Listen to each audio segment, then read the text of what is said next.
Boa noite, irmãos. Para os demais que não são presbiterianos, graça e paz. É assim?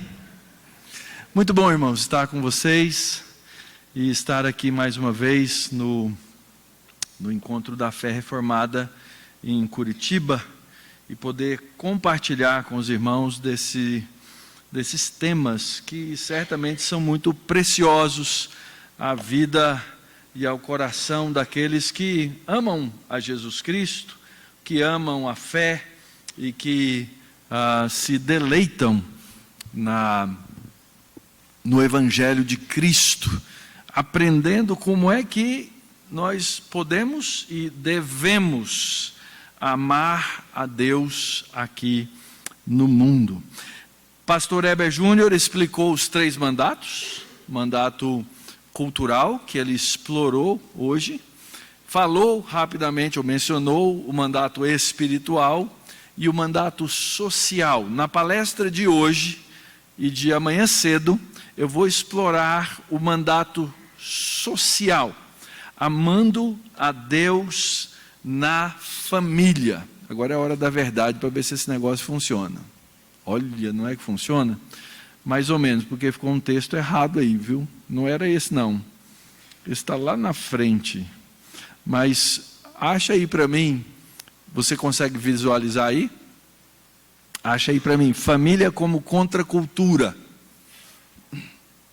E eu vou explorar a ideia de amar a Deus na família e entender como é que Deus ensina o seu povo a andar com Ele num mundo de trevas para sermos luz. Um dos princípios fundamentais, também já explicado pelo pastor Heber Júnior, é que nós não vamos redimir o mundo. Nós não temos esse poder, nós não temos essa capacidade, nós não fazemos isso. Mas não sendo nós no mundo, vivendo no mundo, nós somos aqueles chamados por Cristo para trazer ou refletir a luz que é de Cristo no mundo. Então nós precisamos entender como é que isso funciona na nossa vida, na nossa família, como contracultura. Porque o que nós vemos no relato da Escritura, desde o princípio, a partir da queda, é que o mundo caído, o mundo em pecado, ele passa a deteriorar os mandatos. E assim então a gente olha logo para o capítulo 4 de Gênesis, e o que a gente enxerga no capítulo 4 de Gênesis? Um homem, filho de Caim, chamado Lameque. Ele faz o quê? Casa com 2 mulheres. É o primeiro caso de bigamia. Era um homem extremamente violento. Lembra o que Lameque fez? Ele cantava na casa dele, para as esposas que ele tinha, Ada e Zilá, chegava lá e falava: olha mulher, o que eu fiz? Um cara pisou no meu pé e eu matei. Ele usava a arte, porque o texto está na forma de poesia, para exaltar a violência dentro do seu contexto de bigamia. E nós, cristãos, crentes, povo de Deus, povo que ama a Deus, nós entendemos que a Deus pode e Deus usa a estrutura que Ele criou para a família, para que no meio do mundo de trevas nós sejamos luz. O problema, queridos, é que muitas vezes nós não vivemos como luz. Então, nós precisamos observar aqui a família como uma contracultura. O problema é que nem sempre funciona desse jeito. Nós mesmos, crentes, nós estamos muitas vezes vivendo um contexto pagão doméstico. Nós somos aqueles que vão à igreja, somos aqueles que têm uma vida religiosa, porém, quando a gente está dentro das nossas portas, dentro da nossa casa, esse contexto dos chamados deuses do lar, eles se manifestam, eles aparecem. A religião, muitas vezes para nós, é uma atividade personalizada e ela serve para um determinado ambiente, mas a espiritualidade cristã deixou de ser vivida dentro de casa. Muitas vezes nós vivemos uma espécie de paganismo maquiado no meio da igreja, onde nós criamos os nossos deuses, os deuses do lar, nos tornamos a imagem e semelhança desses deuses. A Escritura ensina que a gente se transforma, a gente acaba sendo aquilo que a gente adora, e aí nós andamos como a cultura e não contra a cultura. Lá na nossa igreja nós estamos fazendo a exposição do livro de Jeremias, e é um livro pesado de expor. No capítulo 7, olha só o que Jeremias diz a partir do versículo 16, isso aqui é uma ilustração que eu estou dando. Quanto a você, Jeremias, não interceda por esse povo, nem levante por ele clamor ou oração, nem insista comigo, porque eu não ouvirei a sua voz. Será que você não enxerga o que andam fazendo nas cidades de Judá e nas ruas de Jerusalém? Olha só, os filhos apanham a lenha, os pais acendem o fogo, e as mulheres amassam farinha para fazerem bolos à Rainha dos Céus.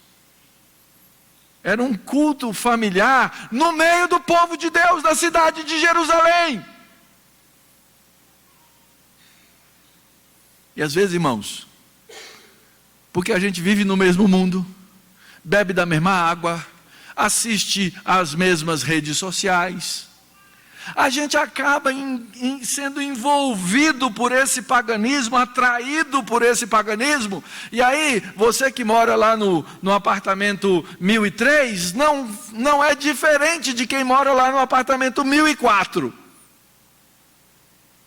Nós nos tornamos famílias pagãs, ainda que no domingo a gente vai na igreja. Nossas casas já não tem mais culto doméstico, nossas casas já não tem mais oração, nossas casas já não tem mais tratamento bíblico uns com os outros.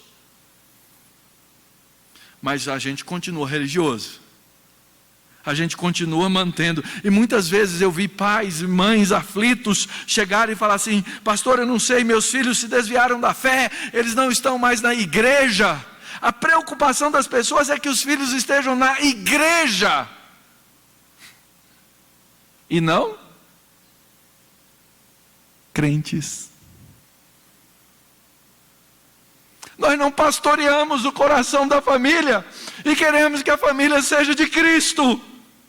Às vezes é assim: eu criei meus 2 filhos igual, um está lá, outro não está. Sabe por quê? Porque um se tornou religioso e o outro não é religioso, mas correndo o risco de que ambos sejam o quê? Incrédulos, mesmo na igreja. É o que aconteceu com Jerusalém. Eles iam ao templo, eles faziam sacrifícios, mas não tinham fé verdadeira no coração. E isso vai acontecendo, irmãos, porque nós vamos destruindo as estruturas que Deus nos deixou para que nós vivamos. Então, pastor, tem aí o slide, os deuses do lar. O segundo, quem manda aqui? Isso é notório nessa geração. Nós nos tornamos pagãos com essa geração. Hoje, quem é que manda em casa? Antigamente a gente brincava que era a esposa, né? Hoje não é a esposa que manda mais em casa, devia ser o marido. Quem é que manda em casa hoje? Os filhos. Eu trabalho com escolas cristãs há muitos anos. Os pais chegam nas escolas e eles destroem a autoridade de todo mundo.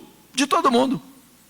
Professor não vale nada, o coordenador não presta, a diretora aquilo. Não tem autoridade mais. Lá em casa a gente sempre tratou da seguinte forma: até prova em contrário, você está errado e a escola está certa. Até prova em contrário, é lógico que eu vou investigar. Mas por quê? Porque nós fomos destruindo todos os conceitos de autoridade. E aí hoje nós temos crianças empoderadas, adolescentes empoderados, que nos dominam Por quê? Porque a gente foi minando a autoridade. Aí você senta com seu filho para assistir um jogo de futebol, no segundo minuto o juiz aponta uma falta contra o seu time, e você vira e fala assim: esse juiz é ladrão. Eita, teve um ali que já confessou, né, irmão? Já confessou de cara. A esposa já falou assim, ó, é igualzinha a minha, só que ela faz isso comigo no púlpito. O pior é isso, né? Eu fico olhando para a cara dela assim, né? O juiz é ladrão. O polícia está lá fazendo o serviço dele, você passa pelo policial e fala o quê? Só sabe multar. Porque você quebrou a lei, você fala assim: o policial só sabe multar. Seu filho vai crescer em que mundo? Aí ele vê você falando mal dos políticos, e é difícil falar bem mesmo. Mas você fala o que na frente dele? Político não? A não ser que tenha um político na sua casa, não presta.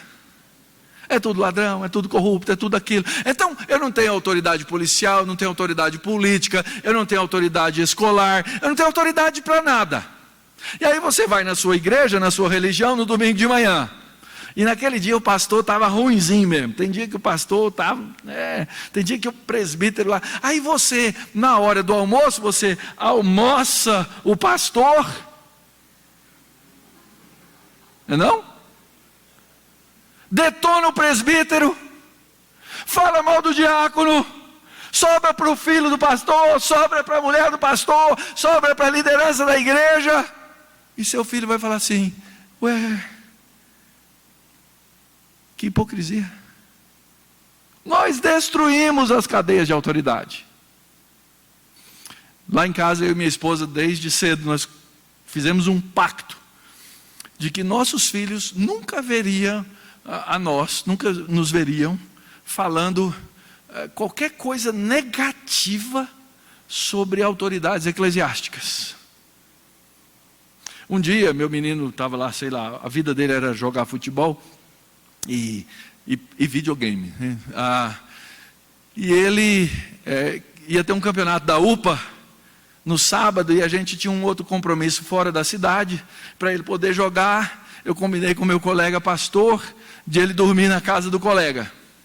E aí deu sexta à tarde, esse menino estava todo, emocionado, todo assim: pai, vamos, não sei o quê. Eu falei: filho, por que você está tão assim,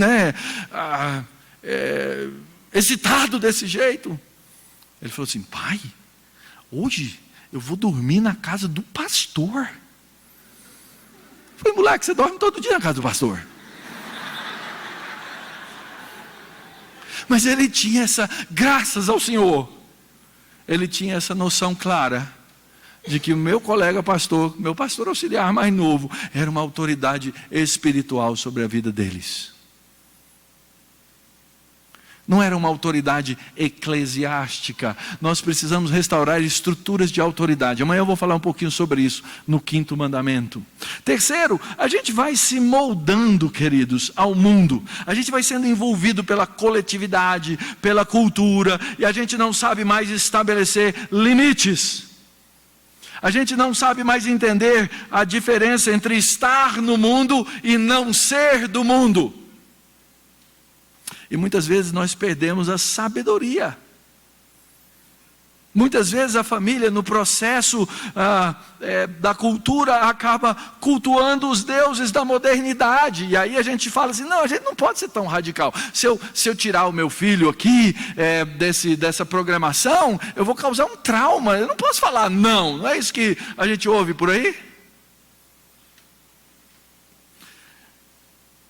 Todo mundo que teve pai e mãe raiz já ouviu essa expressão: mas pai, deixa eu ir, todo mundo vai, você não é? Arminianos que se virem com isso, né? Você não é todo mundo. É porque isso é isso mesmo. Ainda bem que eu estou na fé reformada aqui, não dá para, senão eu ia levar a pedrada aqui. Você não é todo mundo. Nós precisamos aprender os limites. Há diferenças entre os nossos filhos, a nossa casa, a nossa família. Mas não. Outro problema que eu enfrentei, amanhã à tarde eu vou falar sobre educação propriamente dito, em escola cristã. Sabe o que acontece em escola cristã? A criança, a gente quer ver o nosso filho na escola cristã. Aí ele entra lá no pré, ou no jardim, ou no primeiro ano, ele estuda primeiro, segundo, terceiro, quarto, quinto e tal, a gente acha muito bom. Chega no 9º ano, ele vai mudar para o ensino médio. Escolas cristãs no ensino médio esvaziam. Sabe por quê? Não, pastor, agora a escola aqui é mais fraca. Tem aquele cursinho, qual que é o cursinho top aqui de Curitiba? Aquele que prepara para o Enem. Aí pronto, é o positivo. Então meu filho tem que ir para lá, porque ele tem que ter uma carreira, pastor. Ele tem que passar, com 17 anos, ele tem que entrar para a faculdade de medicina, porque se ele não entrar para a faculdade de medicina, ele vai ser um fracasso na sociedade.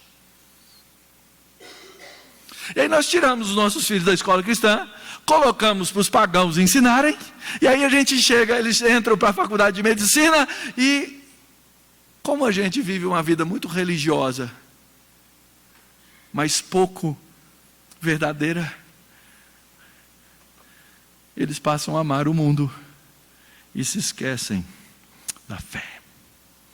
E o quarto elemento é esse: educação salva. Por quê? Porque eu quero que o meu filho chegue lá na melhor escola, na melhor não sei o quê, no melhor não sei da onde, e ok, você entrega seus filhos para serem educados pelo mundo.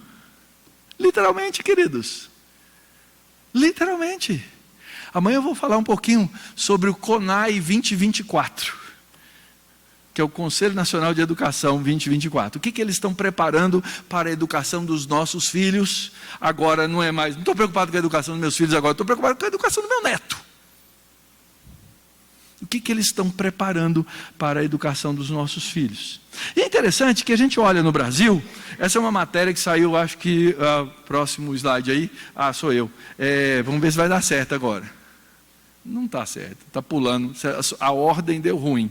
É um que está escrito desigrejados. Pronto. Essa é uma matéria de 2010, tá? Em 2010, ou em 2000, comparando aí 2009, isso foi feito em cima de dados, prevendo o censo e trabalhando ali no censo. A gente observa aí que começou a existir evangélico nominal. Antigamente a gente só falava de católico nominal. É católico, mas não é praticante, não é? Só que a religião evangélica começou a crescer no Brasil. Em 1890, sabe quantos evangélicos tinha no Brasil? 1%. Ok? Em 1991, sabe quantos evangélicos tinha no Brasil? 8,98. Em 2010, sabe quantos evangélicos tinha no Brasil? 22,16%. 42 milhões. Em 2010. Sabe qual que é a expectativa do censo, que ainda não está com o resultado definido? É que nós, evangélicos, sejamos 30% da população brasileira. 67 milhões de evangélicos no Brasil. A minha pergunta é: o Brasil de 2022 está melhor do que o Brasil de 1890 pela influência dos evangélicos no Brasil?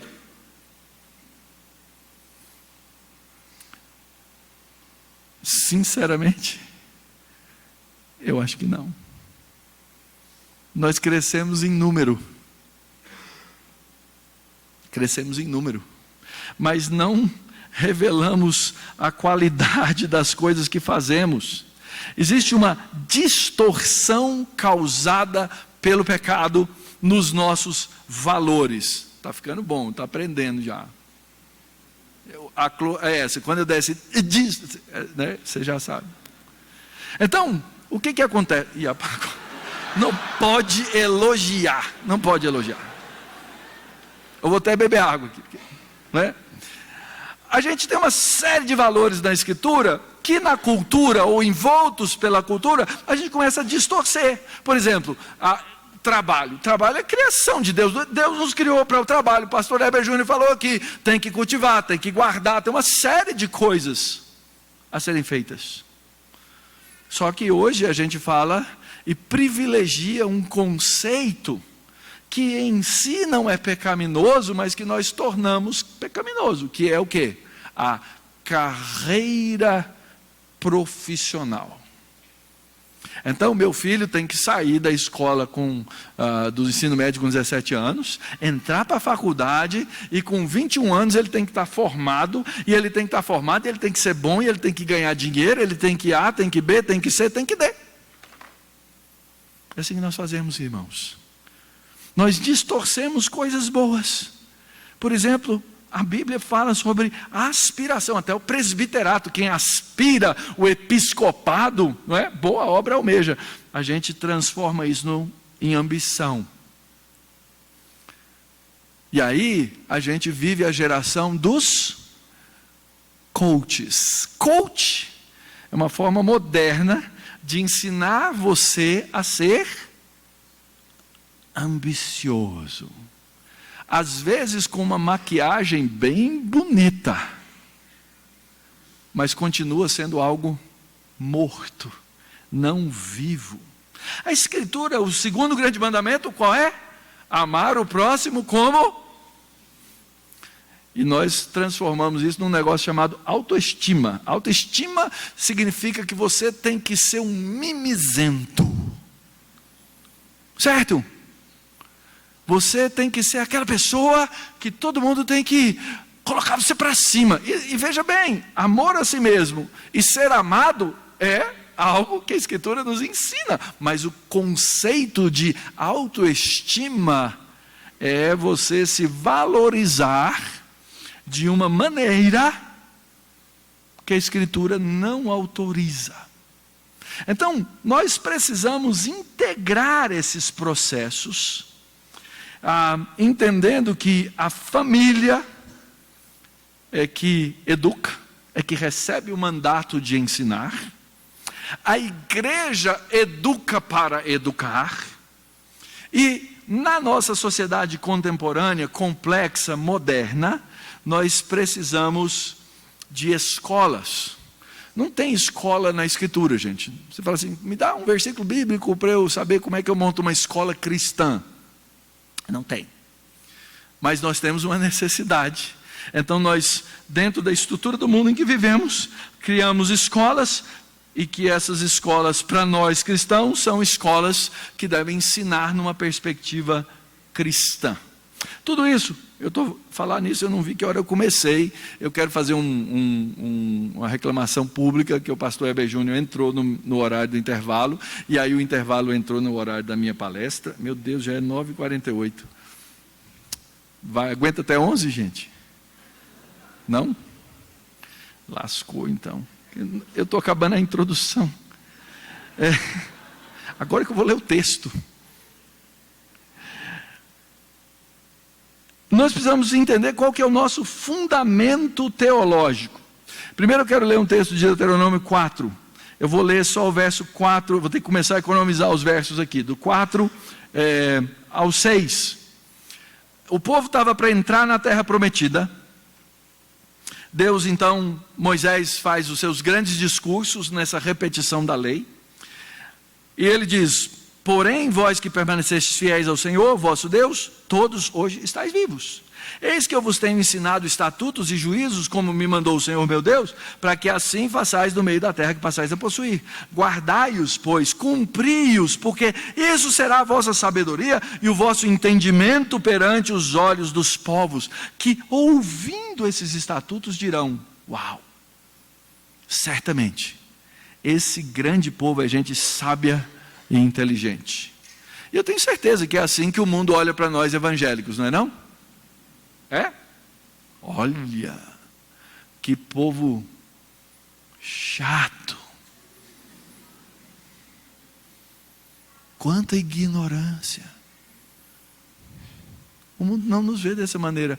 Assim como quando Israel caiu nas suas idolatrias, também foi visto dessa maneira. Então, o livro de Deuteronômio vai ensinando o povo a viver de uma maneira diferente naquela terra de paganismo. Vamos ver aqui Deuteronômio 6, eu vou ler aqui os versículos 1 a 9. texto diz assim: estes, pois, são os mandamentos, os estatutos e os juízos que mandou o Senhor teu Deus se te ensinassem, para que cumprisses na terra que passas para possuir, para que temas ao Senhor teu Deus, e guarde todos os seus estatutos e mandamentos que eu te ordeno, tu, teu filho, o filho do teu filho, todos os dias da tua vida, e que teus dias sejam prolongados. Ouve, pois, ó Israel, atenta em cumprires, para que bem te suceda, muito te multipliques na terra que mana leite e mel, como te disse o Senhor, Deus de teus pais. Ouve, Israel, chamar Israel. O Senhor nosso Deus é o único Senhor, Jeová é o único Jeová. Amarás, pois, Jeová teu Deus, de todo o teu coração, de toda a tua alma, de toda a tua força. Essas palavras que hoje eu te ordeno estarão no teu coração, tu as inculcarás aos teus filhos, delas falarás assentado em tua casa, andando pelo caminho, ao deitar-te, ao levantar-te. E também as atarás como um sinal na tua mão, te serão por frontal entre os olhos, e as escreverás nos umbrais da tua casa e das tuas portas. O que está acontecendo aqui? O povo de Deus, os descendentes da aliança de Abraão, agora foram parar lá no Egito. Tornaram-se cativos. Deus usou o Egito como um útero para formar aquele povo. Chegaram no Egito como 72 pessoas, para saírem de lá como uma multidão, cumprindo uma promessa de Deus, que aparece no capítulo 1 de Gênesis. Deus os abençoou e disse o quê? Sede fecundos, multiplicai-vos, enchei a terra, e assim por diante. Mandato cultural, mandato social. A mesma promessa feita a Noé, Deus abençoou a Noé e seus filhos e disse: sede fecundos, multiplicai-vos, enchei a terra. A mesma promessa Deus fez a Abraão: eu vou te multiplicar sobremaneira, você vai ser o quê? Bênção para todas as famílias da terra. Agora eles saem, depois de todo o embate de êxodo da terra, e vão para aquela caminhada, um povo chamado para ser contra a cultura, andando pelo deserto. Quando eu visitei aí o Egito, em 2020, um pouquinho antes do famoso Covid, eu falei assim: não resisto. Eu estava lá na cidade do Cairo, que é próximo da onde o povo estava. Eu falei assim: deixa eu ver quanto tempo leva a pé do Cairo até Jerusalém. Está aí, ó. Se andasse 24 horas por dia, claro, 6 dias e 5 horas chegava. Quanto tempo o povo levou para entrar na terra? 40 anos. Foi a caminhada. Deus foi passando aquele povo, por causa da sua rebeldia, numa escola. Para quê? Para que eles tivessem uma clara convicção, para que eles tivessem condição de entender o seu chamado, conforme disse Deuteronômio capítulo 4, para eles serem uma luz entre os gentios, não é? Para que eles, como Deus disse a Abraão, abençoassem as famílias da terra, para que eles tivessem tempo de ser instruídos como uma nova geração, debaixo do chamado gracioso de Deus para o seu povo, a fim de que os outros vissem e dissessem: uau, que pessoal sábio e inteligente. Eles estavam saindo de uma terra pagã, passaram 40 anos na escola, e agora eles iam entrar. E veja só, durante a caminhada no Egito, no deserto, eles ficaram isolados. Eles tinham um contato aqui, outro ali, no finzinho eles tiveram algumas brigas, quiseram passar por algumas terras e os reis falaram: não, aqui você não passa, vocês são um povo perigoso. E eles iam entrar e se encontrar com os pagãos de Canaã, assim que cruzassem o rio Jordão. Deus estava preparando aquele povo, para que aquele povo pudesse ser um povo diferente. Lógico, gente, sempre, todo o chamado, toda a lei do Antigo Testamento, ela precisa ser lida debaixo da perspectiva da graça de Deus. Nós vamos ver isso daqui a pouquinho. Então Deus dá a esse povo a lei. E aí então agora eu vou passar rapidamente esses passos. Primeira coisa que a gente precisa aprender sobre a lei de Deus, quando o texto de Deuteronômio 6 diz, esses são os mandamentos, estatutos e juízos que Deus te deu.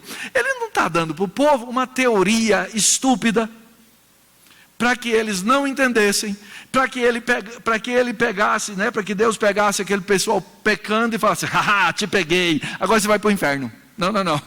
A lei não é isso, gente. A lei de Deus é algo para ser amado, desejado, e que o povo aprendendo pudesse fazer o quê? Ensinar. Por quê? Porque na lei de Deus existe bênção. E assim eles pudessem cumprir a lei de Deus. Veja bem, irmãos, a gente tem essa visão às vezes um pouco distorcida de que a lei é má. A gente pega o apóstolo Paulo principalmente, e a gente lê o apóstolo Paulo como se ele estivesse falando mal da lei. Eu não acredito que Paulo não fala mal da lei. Ele não pode falar mal de nada que é a palavra de Deus. O que Paulo fala é que quando eu não tenho a graça de Cristo e quero cumprir a lei pela minha capacidade, pela minha fibra moral, porque eu sou um cara legal, vai dar ruim, porque eu não sou esse cara legal e eu não tenho fibra moral. Então a lei, para aquele que não recebe a graça, ela é uma coisa que nos condena. Mas a lei em si, que manifesta o quê? A vontade de Deus, ela é o quê? Boa, pura e agradável. Vai lá ler o Salmo 19. A lei de Deus é o quê? Doce como mel. Ah, pastor, mas eu não gosto de mel, aí esse é o problema.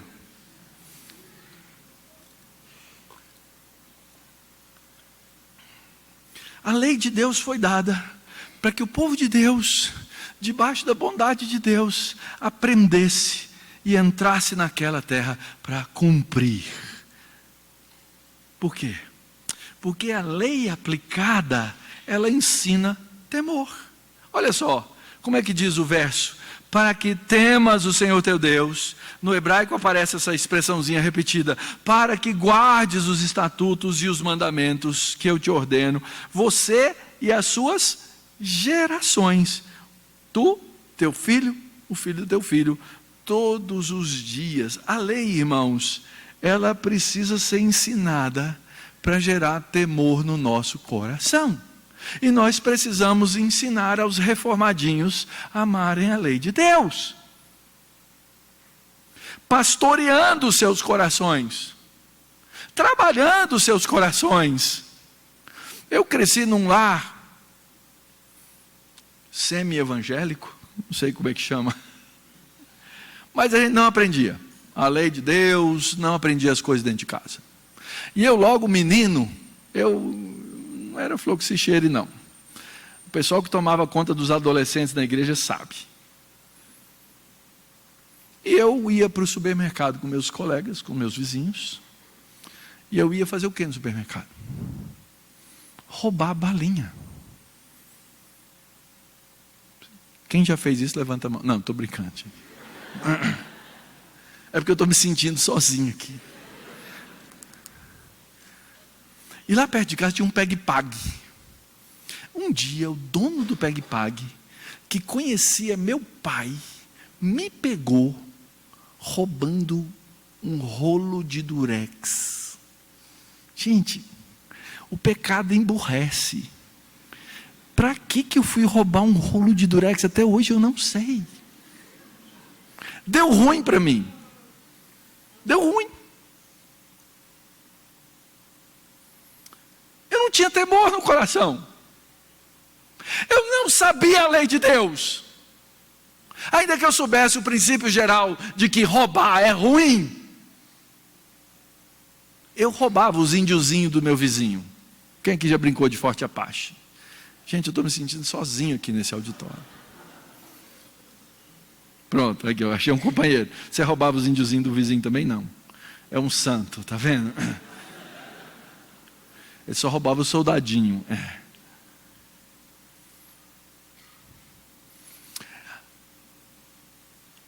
Eu não aprendi isso, irmãos.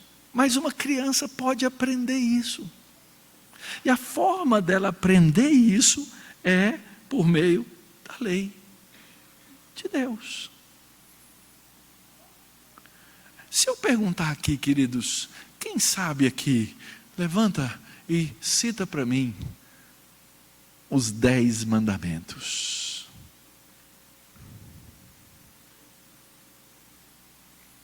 Sinto um silêncio mórbido no auditório.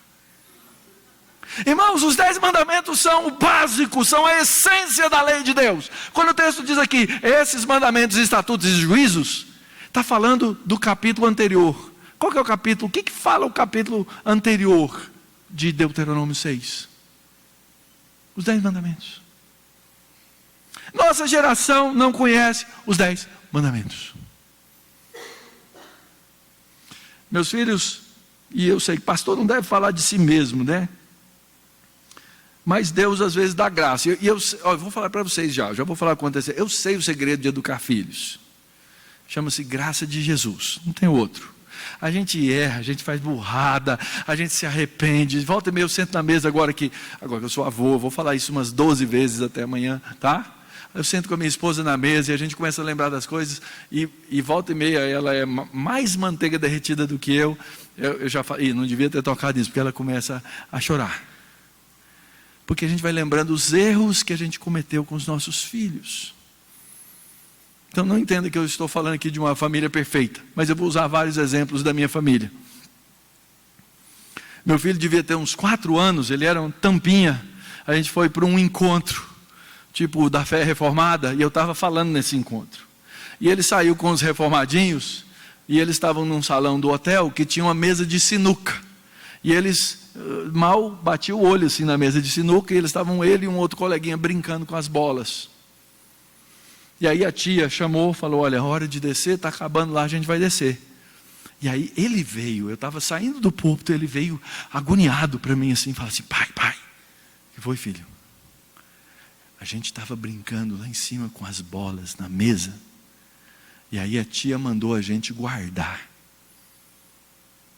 E o menino falou para mim, vou levar uma para mim. Pai, isso é roubar.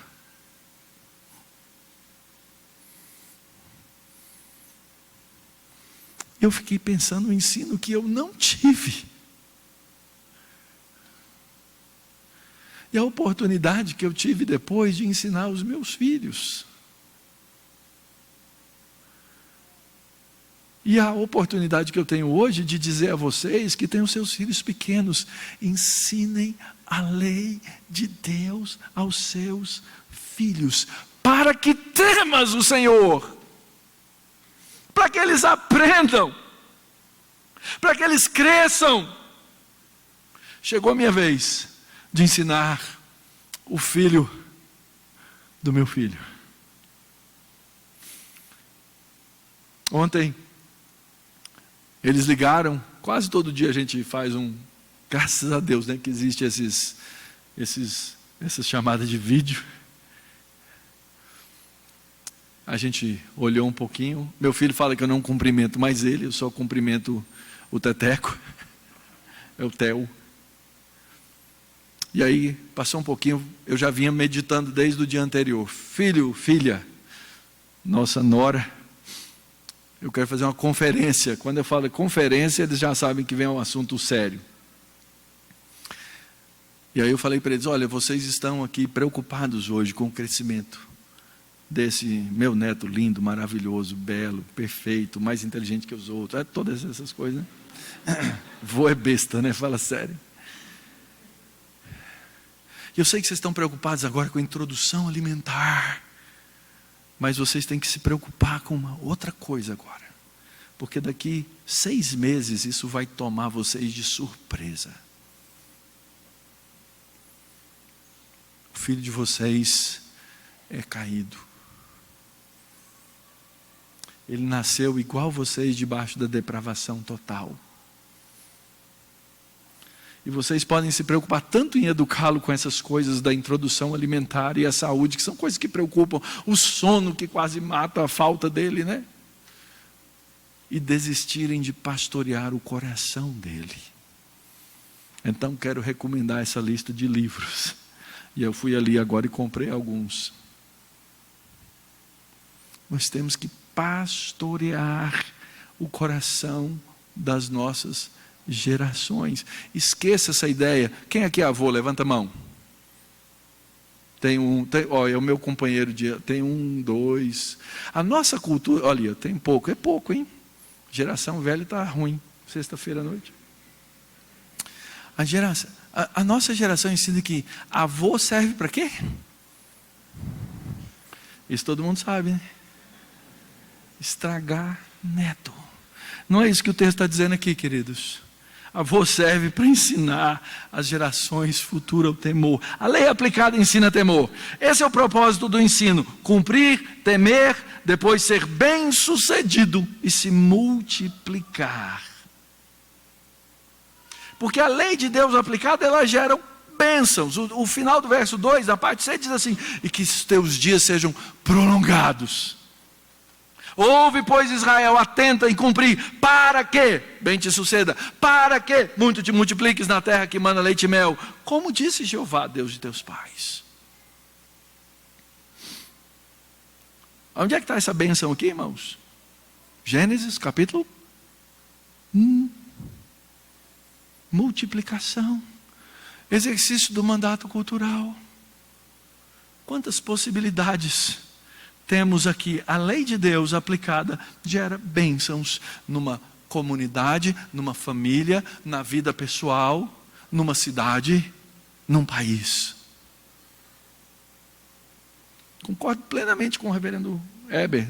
Nós não vamos redimir a cultura. Nós não vamos redimir o mundo. Nós estamos como peregrinos, vivendo no mundo, procurando seguir o ensinamento da Escritura, para ser luz no meio do mundo de trevas, esperando a nova criação de céus e terra. A lei de Deus, queridos, ela guarda, e esse é o símbolo fundamental do judaísmo, uma verdade essencial. Ouve, Israel, o Senhor nosso Deus é o único Senhor. Esse é o nome pessoal de Deus, Jeová, Yahvé, Javé. Então só existe um. E o texto diz que nós precisamos conhecer a Deus. Como é que a gente conhece a Deus, queridos? Como é que eu sei e conheço os atributos de Deus? Ah, pastor, eu recebi uma revelação. Se você receber uma revelação para conhecer os atributos de Deus, provavelmente que Deus seja muito parecido com você. A maneira de conhecermos a Deus é conhecer a sua palavra, é conhecer a Escritura, é conhecer a boa teologia dessa reforma que nós tanto amamos, que na verdade é o sistema de doutrina que provém da própria Escritura. Então, é claro, eu preciso conhecer o Deus da Bíblia. Porém, irmãos, conhecimento é mais do que mero assentimento intelectual. Então, ouve, Israel, o Senhor é o único Senhor. Isso é verdade, não existem outros deuses. É o primeiro mandamento: não terás outros deuses diante de mim. Mas esse conhecimento demanda de nós mais do que um conhecimento que é a mera articulação de uma teologia. Eu posso articular a teologia de maneira correta e não fazer diferença nenhuma na minha vida. Por isso o texto diz no verso 5: amarás, pois, o Senhor teu Deus. Eu tenho que amar Deus.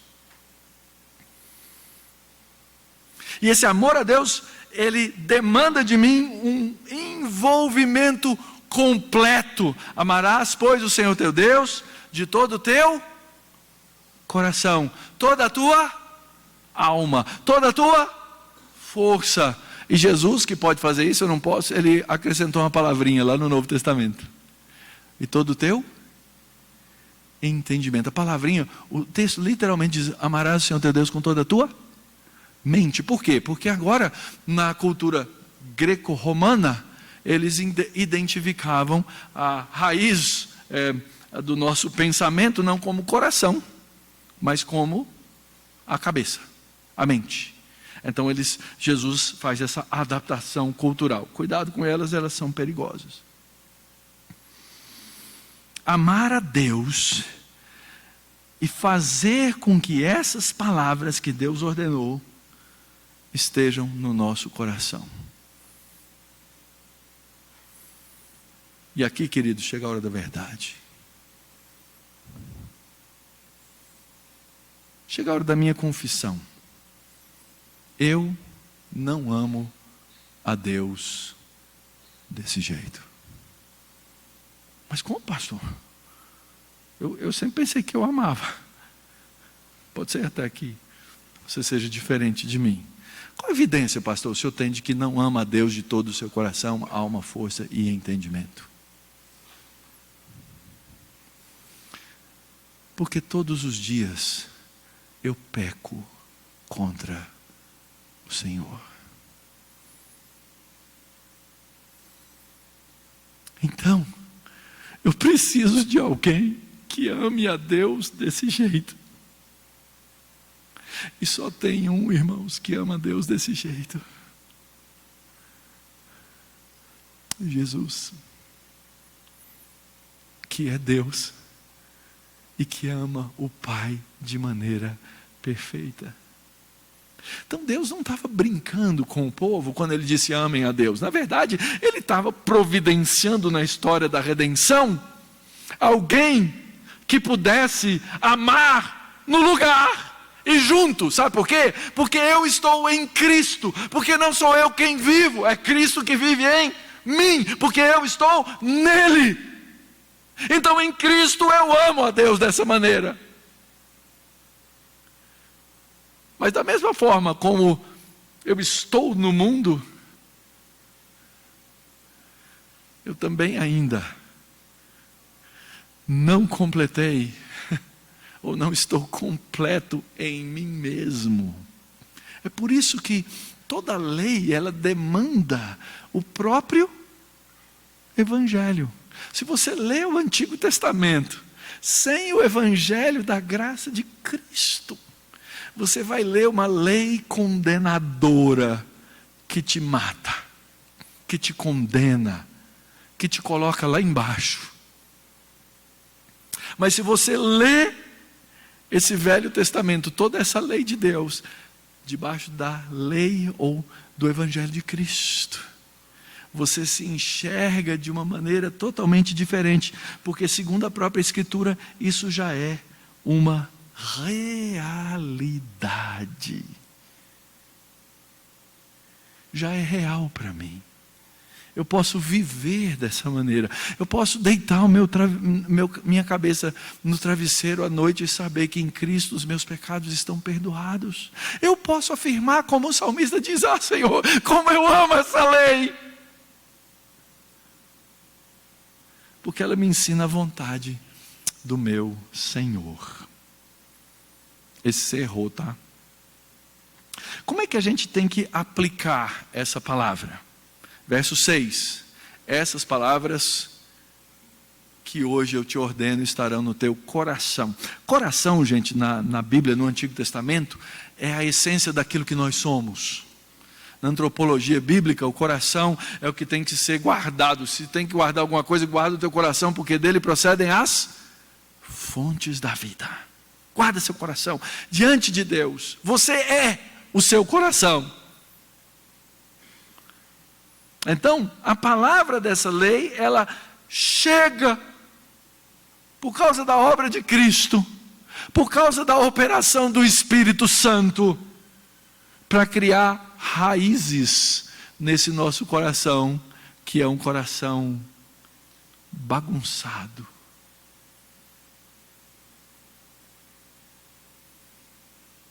E aqui, queridos, eu acredito que está a essência do poder ensinar aos filhos a lei de Deus. Se a lei não estiver no seu coração, inundada com o Evangelho da graça, e você insistir em ensinar a lei para os seus filhos, sem que essa lei seja parte da sua vida, vai chegar uma hora que seu filho vai virar para você e falar assim: você é hipócrita, hein? Porque essa lei sem o evangelho da graça, ela me condena até diante dos meus filhos. Sabe quando você chega, eu já fiz isso, tá? Você chega para o seu filho e fala assim: meu filho, eu estou decepcionado com você. Já fez isso? Você assume um padrão moral que você não tem, porque você tem o mesmo potencial de pecado que o seu filho, e você diz para ele assim: eu sou muito melhor que você. Você não abre a porta, porque quando você diz para um filho: eu estou decepcionado com você, você não abre para o seu filho a porta do Evangelho de Cristo. Você está dizendo o quê? Eu tenho um padrão moral mais alto que você, e eu esperava no mínimo que você tivesse o meu padrão moral. E nós começamos por aí, queridos, a errar. Essa lei, e eu acho interessante, né? A gente ouve tanto aqueles pregadores que falam da mente e coração, e eu falava: eu não sei se isso está na Bíblia, mas está, né? Porque o texto fala assim: essas palavras estarão no teu coração, e tu as inculcarás a teus filhos. Você repete, você fala, você ensina com diligência, você ensina com atenção, com cuidado extremo, testando, avaliando aquilo que eles aprendem, porque você, debaixo da graça do Evangelho, transmite dentro da sua casa o Evangelho de Cristo. Nunca ensine a lei sem o Evangelho, porque se você ensinar lei sem Evangelho, você vai criar pequenos fariseus. E provavelmente, se você ensina a lei sem o Evangelho, é porque você já é um pequeno fariseu. Lembra da oração do publicano e do fariseu no templo? Ambos subiram. Um falava: Senhor, aquelas orações bonitas, impostadas. Uau! Senhor, muito obrigado. Ó Altíssimo Soberano, poderoso e grandioso. Essas palavras podem sair de um coração vazio. Quando eu era mais menino, eu ouvia as pessoas dizerem isso: e essa oração aí não passou nem do teto. Eu não entendi aquilo, mas hoje eu entendo. É da boca para fora. É oração religiosa, é oração até bonita, é oração que até teologicamente pode estar correta, mas que não passa do teto. Que nem a oração do fariseu, que nem tinha teto, porque ele estava num lugar aberto, e Deus não ouviu. A oração do publicano, lembra qual foi? Sê propício a mim, pecador. Um cobrador de imposto, que conhecia a teologia, porque essa palavra propício não é para qualquer um, não. Cobre meus pecados, Senhor. Derrama o sangue em cima do meu pecado, Senhor. E aí Jesus termina a explicação da história falando o quê? Quem é que desceu para casa justificado? Essas coisas, irmãos, nós recebemos e nós inculcamos. Isso envolve você pedir perdão para o seu filho quando você erra. Eu me lembro lá em casa, uma vez eu imprimi num A4 e coloquei na parede do quarto da minha filha, pré-adolescente: a ira dos homens não produz a justiça de Deus. Colei lá no guarda-roupa dela. Até hoje ela lembra da história, porque um dia ela me chamou e me apontou assim, o cartaz. Nós nos iramos indevidamente, nós erramos, nós cansamos, nós esmorecemos. Às vezes, irmãos, educar filhos é difícil, sabe por quê? Porque a gente não vê resultados imediatos, eles demoram.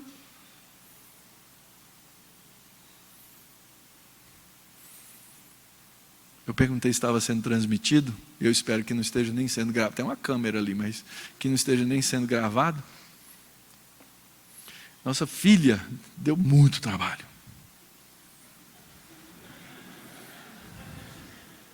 Deu trabalho.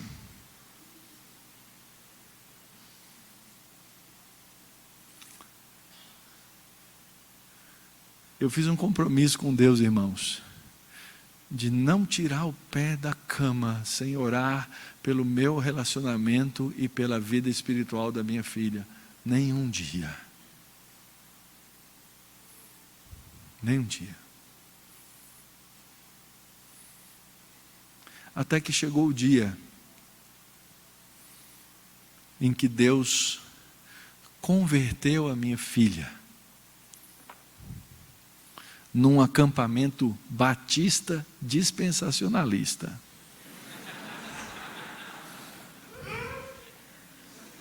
Deus tem as suas ironias, não tem? Mas eu não esqueço o dia que eu cheguei lá para pegá-la nesse acampamento. E ela sentou ao meu lado no carro. Eu perguntei para ela assim: e aí, filha, como foi? E ela disse assim: pai, mudou minha vida. Eu recebi uma filha nova, com o Evangelho da Graça.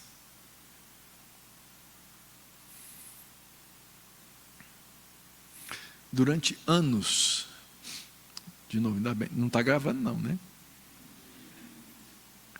Ela foi minha melhor amiga.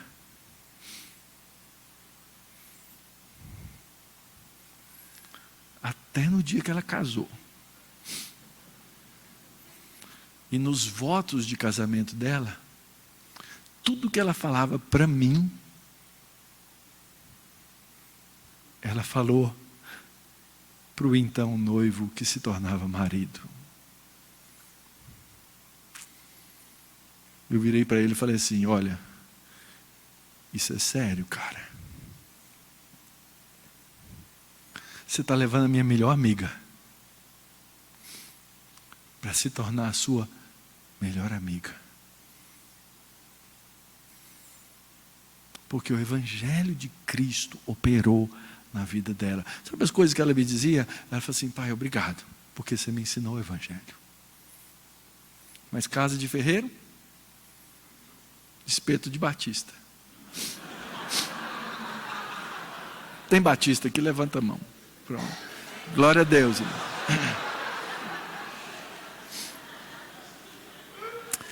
E o pior, ele é batista.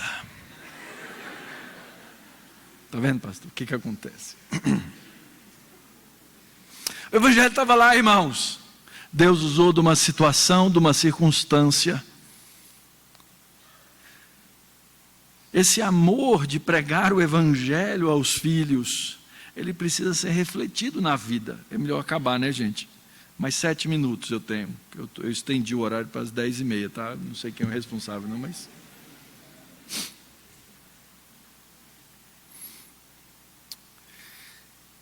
O texto vai dizendo assim: essas palavras estarão no teu coração, tu as ensinarás aos seus filhos, inculcarás, e delas falarás assentado na tua casa, andando pelo caminho, ou deitar, ou levantar.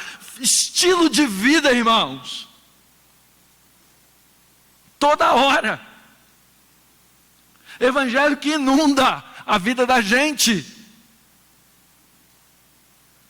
Deitar, levantar no caminho, na hora da comida, na mesa. Evangelho.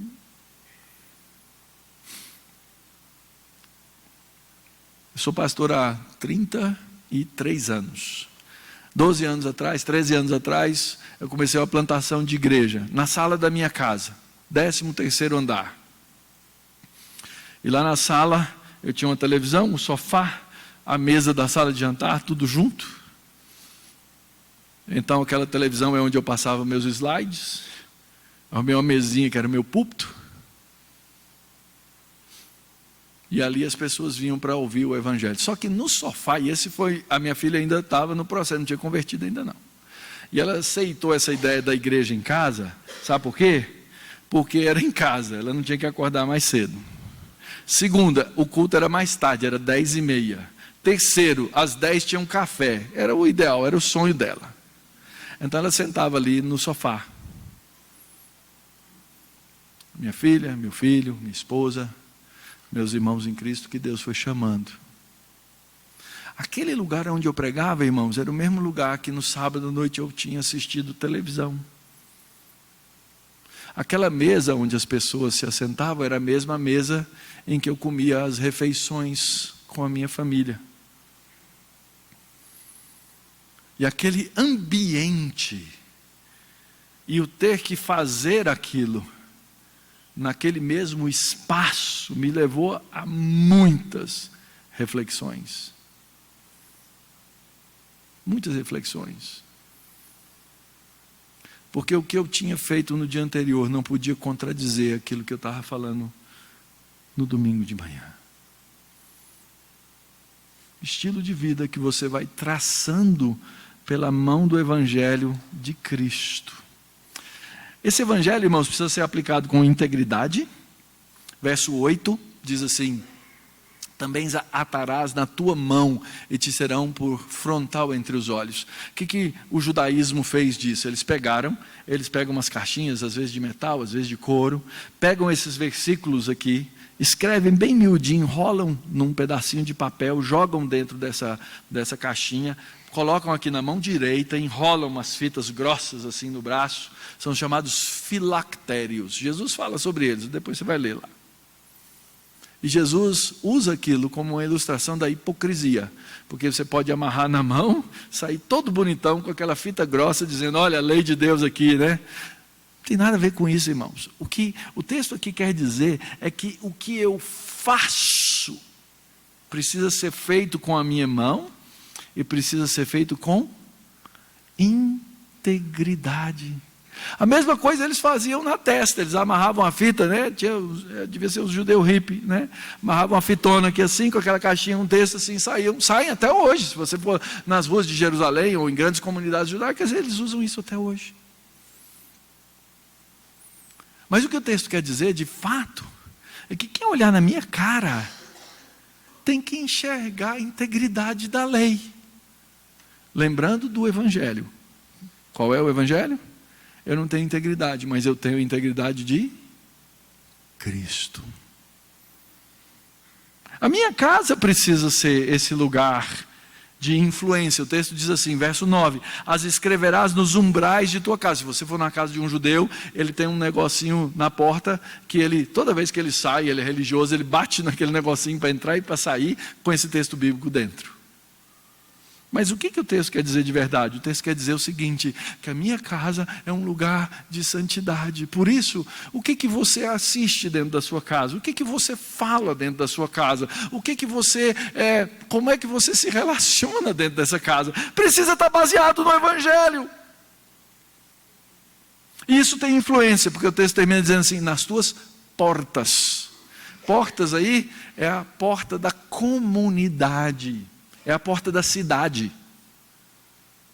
Não é a porta da casa. O portão ali, o umbral, é uma coisa. A porta da comunidade. Nós precisamos viver em comunidades de santidade, que amam a lei, que prezam a lei, que abraçam a lei e que se entregam à lei. E essa é a aplicação que nós temos que fazer hoje para as nossas igrejas, para as nossas comunidades, para a vida do povo de Deus. Porque senão a gente acaba igual o povo na época de Jeremias. Lembra? Jeremias foi o profeta que anunciou a destruição do povo indo para o cativeiro na Babilônia. Jeremias capítulo 10, versículo, eu só vou ler o 1, porque o tempo acabou. O texto diz assim, assim diz o Senhor, não aprendam o caminho dos gentios, nem fiquem com medo dos sinais dos céus. Ou seja, você não precisa ler o seu horóscopo antes de sair de casa. Porque com eles, os gentios se atemorizam. Querido, como é que é a vida na sua casa?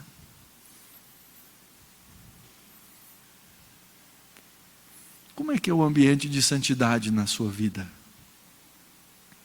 O quanto que essa lei e essa palavra estão presentes. Eu peguei a Bíblia lá atrás e falei assim, eu vou levar a Bíblia para o púlpito só para o pessoal achar que eu sou crente. Eu nem abri, né? Como é que é a vida de santidade na sua casa? Como funciona o pedido de perdão na sua família?